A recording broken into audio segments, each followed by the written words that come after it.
Every K-pop group follows a formula: polished visuals, carefully trained perfection, and strict control from their label. But then came Stray Kids. From the moment they debuted, they didn't just bend the rules of K-pop, they shattered them. Stray Kids built their entire identity on chaos, authenticity, and self-production. They weren't the industry's safe bet. They were the group that refused to fit the mold. And somehow, that's exactly why they became unstoppable. So what makes Stray Kids truly different from every other K-pop group out there? How did a team of self-produced trainees end up rewriting the playbook of what it means to be an idol? Here's the real question. In an industry built on perfection, how did a group built on imperfection take over the world? Let's break it down. The first thing that sets Stray Kids apart is how much creative control they've had from the very beginning. Most K-pop groups rely on outside producers, songwriting teams hired by the label. Stray Kids didn't. Even before debut, three of the members, Bang Chan, Changbin, and Han, were already writing, producing, and arranging songs under the unit name 3 Racha. What started as bedroom experiments became the foundation of Stray Kids' entire sound. They didn't just perform tracks handed to them, they built them. From early songs like Elevator to hits like God's Menu, Thunderous, and S-Class, you can hear that signature 3 Racha touch. Loud, layered, experimental. It's music that doesn't apologize for being too much. That's what made them different. While most K-pop acts chase trends, Stray Kids create them. Their production isn't about being pretty, it's about being powerful. That's why fans can instantly recognize a Stray Kids song within seconds. Even JYP Entertainment, known for tight creative control, gave them unusual freedom. Instead of toning them down, the label leaned into their chaos, and it paid off.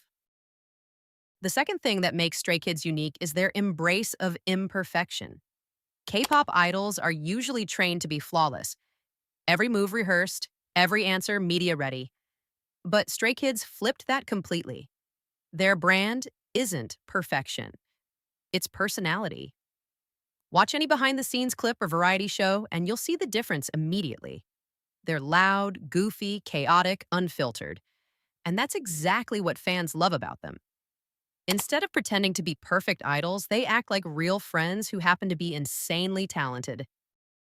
Even on stage, that energy carries through. Their performances aren't about synchronized smiles. They're about raw firepower. Each member brings individuality. Hyunjin's drama, Felix's deep voice, Han's speed rap, Bang Chan's leadership, Lee No's precision. It's messy, but it's magic. And that chaos became their trademark.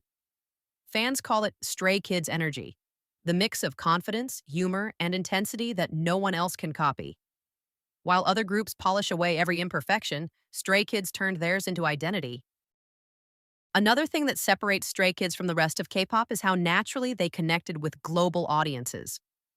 Most groups expand internationally by adjusting their image, releasing English singles, changing their lyrical tone, or collaborating with Western artists to appeal to foreign markets. Stray Kids did the opposite. They never diluted their sound or style to fit global expectations. They went worldwide as they are. Their songs are still full of Korean lyrics, but the emotion, the performance, and the authenticity hit universally.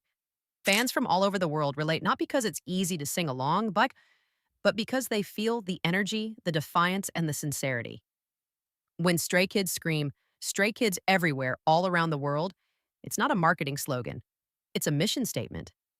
They built a global fandom not through adaptation, but through connection.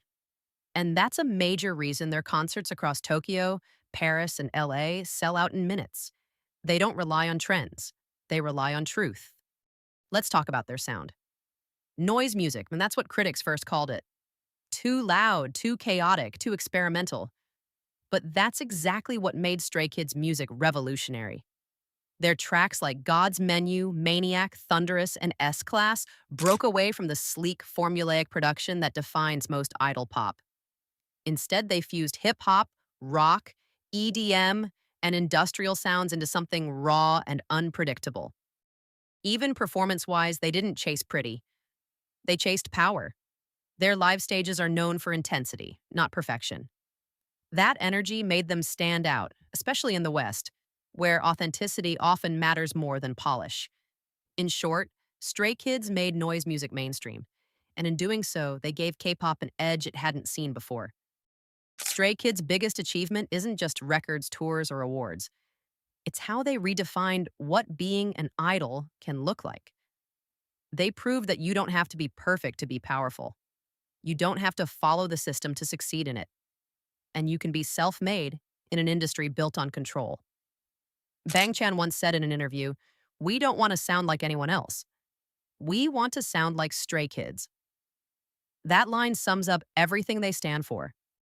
They've shown a generation of new artists that individuality isn't a weakness, it's the new standard. You can be chaotic, emotional, and real, and still fill stadiums.